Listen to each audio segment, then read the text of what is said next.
ফয়সাল, আমি এই মুহূর্তে মতিঝিলে রয়েছে। আর আপনি জানেন যে আজ হচ্ছে পবিত্র ঈদে মিলাদুন্নবী।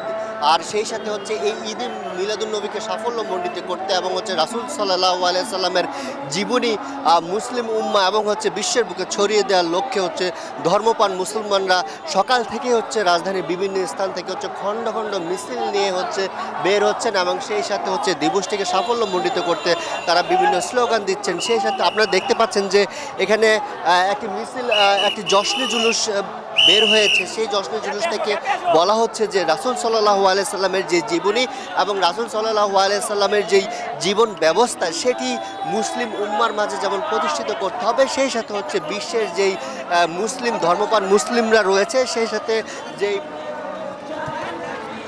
মানুষজন রয়েছে সবার মাঝে হচ্ছে এই দাওয়াত ছড়িয়ে দিতে হবে, যাতে করে প্রতিটি মানুষের যে শান্তির বার্তা তিনি নিয়ে এসেছেন সেই শান্তির বার্তা যাতে সকল জায়গায় প্রতিষ্ঠিত হয়, সেই শান্তির বার্তা অনুযায়ী যাতে সকল রাষ্ট্র ব্যবস্থা তৈরি হয়, সেই বিষয়গুলোকে কিন্তু গুরুত্ব দেওয়া হয়েছে। আর আপনাদেরকে আরও একটি বিষয় জানিয়ে রাখি, সেটা হচ্ছে আজ ঈদ মিলাদুন্নবী উপলক্ষে হচ্ছে রাষ্ট্রীয়ভাবেও হচ্ছে বিভিন্ন কর্মসূচি হাতে নেওয়া হয়েছে, সেগুলিও হচ্ছে পালিত হচ্ছে। সেই সাথে বিভিন্ন রাজনৈতিক দল এবং হচ্ছে বিভিন্ন ইসলামিক দলগুলো রয়েছে, বিভিন্ন দল থেকে হচ্ছে এই দিবসটি উপলক্ষে বিভিন্ন বার্তা প্রদান করা হয়েছে। সেই সাথে আপনারা দেখছেন যে হাজার হাজার মানুষ কিন্তু এখানে উপস্থিত হয়েছেন। আর এই কিছুক্ষণ আমরা সকাল থেকেই দেখছি যে রাজধানীর যেই অলিগুলিগুলো রয়েছে বিভিন্ন স্থান থেকে হচ্ছে জশ্নে জুলুস বের হয়েছে, যে র্যালিগুলো থেকে।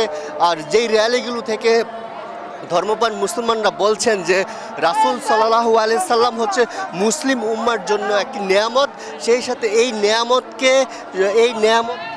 নেয়ামতকে সঠিকভাবে এবং হচ্ছে রক্ষণাবেক্ষণ, সেই সাথে সঠিক বার্তা মানুষের কাছে পৌঁছে দেওয়া হচ্ছে এবং তাদের হচ্ছে মূল লক্ষ্য। সেই সাথে এখানকার যে ধর্মপ্রাণ মুসল্লিরা রয়েছেন তারা বলছেন যে জশ্নে জুলুসের মাধ্যমে দিনের দাওয়াত এবং দিনের যেই কল্যাণ, দিনের যেই জীবন বা ইসলামের যে জীবন বিধান এবং হচ্ছে হাদিসের যে বাণীগুলো রয়েছে সেই বাণীগুলো মানুষের মাঝে ছড়িয়ে দিতে হবে।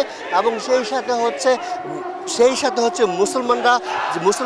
মুসলমানদের যে জীবন বিধান, সেই জীবন বিধান অনুযায়ী যদি রাষ্ট্র গঠন হয়, সেই জীবন বিধান অনুযায়ী যদি মানুষের জীবনযাপন চলমান থাকে, যে জীবন বিধান অনুযায়ী যদি মানুষ তাদের জীবন বাস্তবায়ন করে, সেক্ষেত্রে সমাজ, রাষ্ট্র এবং হচ্ছে মানুষের জীবন সাফল্যমণ্ডিত হবে, এমনটাই কিন্তু প্রত্যাশা করছেন ধর্মপ্রাণ মুসলমানরা। এই ছিল রাজধানী থেকে জশ্নে জুলুস থেকে আমার কাছে সবশেষ। এই জশ্নে জুলুস সম্পর্কে চট্টগ্রাম থেকে আমাদের আরেক সহকর্মী যোগ দিচ্ছেন, নয়ন বুড়া। জয়, আপনি সেখানকার জশ্নে জুলুস সম্পর্কে জানাবেন।